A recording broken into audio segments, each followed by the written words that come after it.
Well, good day and welcome to the latest installment of Grace Words. I'm glad you could join me. I lost a friend a couple of weeks ago. Jim passed suddenly of a heart attack. Though he was well into his golden years, it was still a shock to his family and friends. In the 3 years that I knew him, I felt that Jim and I had forged a special relationship. I will miss him terribly, but I know that he is in the presence of Jesus now. The loss of my friend was made all the more poignant by the fact that I had recently lost my own father. In fact, it seems like I've done a fair amount of grieving lately.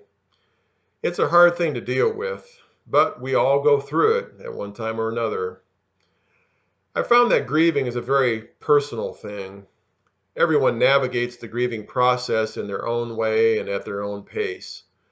I have noticed a couple of things that seem to be common among most folks who are grieving, including myself.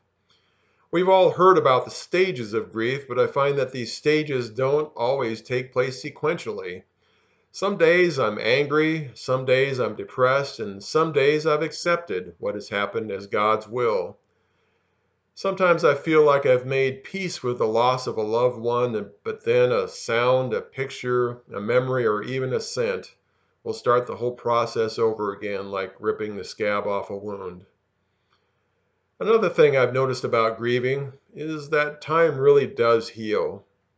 While the pain never really goes away completely, it does lessen over time until most of what you remember are the good things, while the bad things tend to fade.